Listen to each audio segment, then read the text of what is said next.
네, 내년도 유망 섹터 업종으로 오늘은 보험주에 대해서 한번 살펴보도록 하겠습니다. 이미연 신한금융투자 수석연구위원 자리에 모셨습니다. 어서 오세요.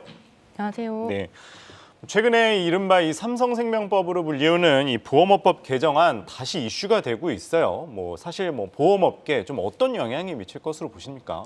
사실 이 보험업법 개정안은 국내 생명보험사에 모두 다 이제 적용이 되는 내용은 아닙니다. 예. 이게 법안 내용을 잠깐 살펴보자면은 보험사가 가지고 있는 계열사 주식의 한도가 예. 사실 이제 총 자산의 3%로 지금 규정이 되어 있는데 보험사들 같은 경우에는 이 3%가 현재 국제 회계 기준인 시가가 아니라 원가로 지금 평가가 되고 있습니다. 전체 모든 이제 재무제표는 모두 다 이제 시가로 평가를 하지만 예. 계열사 지분만 원가로 평가하고 있는 것을 시가로 평가를 하자는 것이 골자이고 이게 적용이 되었을 때에 삼성생명 같은 경우에는 현재 가지고 있는 계열사 지분 규모가 예. 사실상 이 3%를 크게 상회를 하기 때문에 초과분에 좀 이제 정리를 해야 되는 이슈가 생기게 되는 것이 예. 그것이 이제 이번 개정안의 핵심이라고 보시면 되실 것 같습니다. 예. 그렇기 때문에 지금 가장 문제가 되고 있는 부분은 현재 삼성생명이 삼성전자의 지분을 8.5% 정도를 들고 있고 예.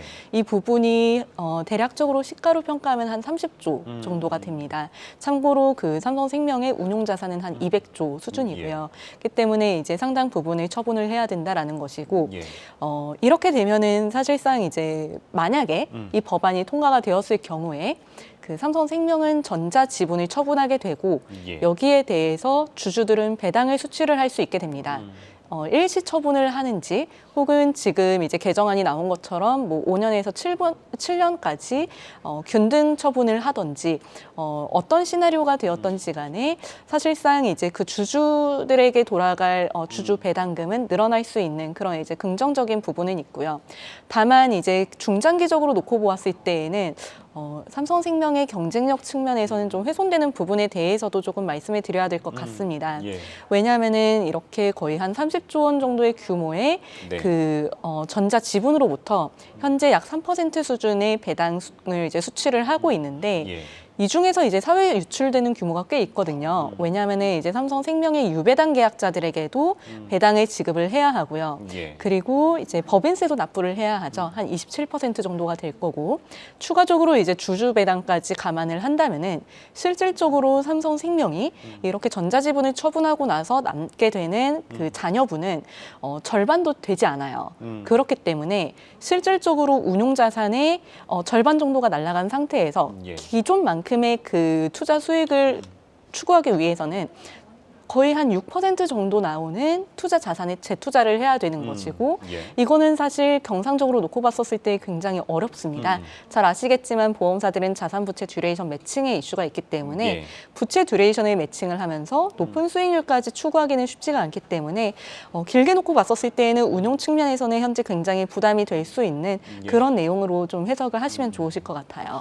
말씀하신 것처럼 말은 이제 이 보험업법 개정안이지만은 이 삼성그룹에 조금 특화된 그런 좀 법 개정인 것 같은데 어떻게 보면은 이제 좀 산업적으로도 보일 수 있는데 이 삼성생명이 이제 보유한 이제 삼성전자 지분을 이제 팔게 되면은 어쨌든 이 삼성전자 이 주주 입장에서는 이 오버행 이슈로 인해서 조금 더 시장에 민감하다 이렇게 볼 수도 있을까요? 그러면은 사실 제가 전자를 담당하지 않기 그쵸, 때문에 제가 삼성전자에 대해서 말씀을 드리기에는 좀 무리는 있지만 이론적으로 놓고 본다면 오버행 이슈는 사실 부담스러울 수는 있겠죠. 근데 제가 여기에 대해서는 제가 의견을 내기는 예. 좀 어려울 것 같습니다. 죄송합니다. 아닙니다. 예, 그런 가운데 이 내년 이 자동차 보험료는 또 내리지만 실손 보험을 이제 최대 9%까지 올릴 것으로 전망되면서 선보사에도 어느 정도 이제 영향을 미친다 이런 이야기 나오는데 좀 어떻게 보십니까? 네, 일단 저희는 지금 시장에서 예상하고 있었던 수준의 보험료 인상이다라고 좀 말씀을 드리고 있고요. 예.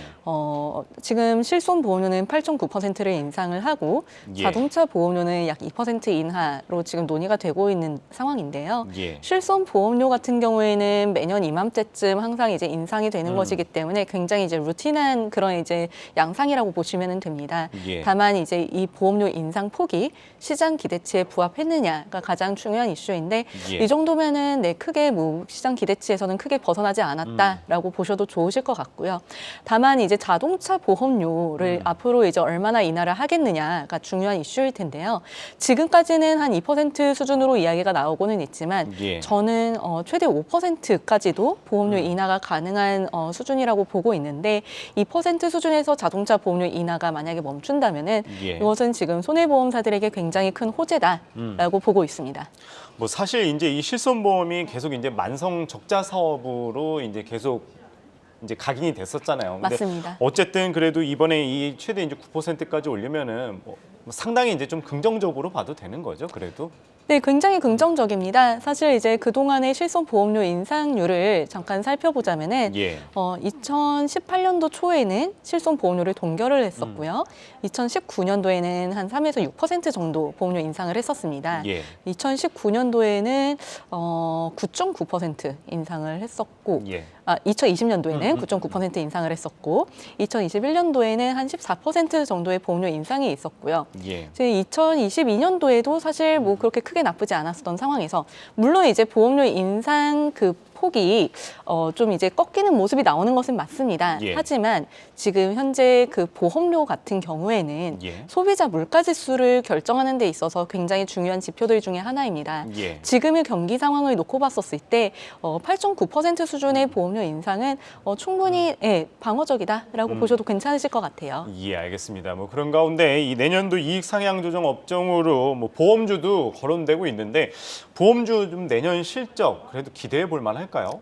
네, 내년 실적 같은 경우에는 현재 보험사들이 경상적인 영업 부문뿐만 아니라 이제 회계 기준 변경으로 인해서 굉장히 큰 호재가 있는 상황입니다. 예. 이제 IFRS 17이라고 하는 이 새로운 그 회계 제도 도입으로 현재 보험사들은 회계적으로 굉장히 큰 폭의 증액을 기대를 하고 있는 상황인데요. 예. 사실 제가 올해 들어서 가장 많이 받았었던 질문들 중에 하나는 이거 어차피 그래봤자 회계적으로 변화하는 것뿐이지 보험사들의 어떠한 뭐 실질적으로? 네, 실질적인 예. 펀더멘털이 변화하는 것도 아니고 영업 환경이 변화하는 것도 아닌데 여기에 대해서도 굳이 밸류에이션 리레이팅을 해야 되느냐라는 부분이었습니다.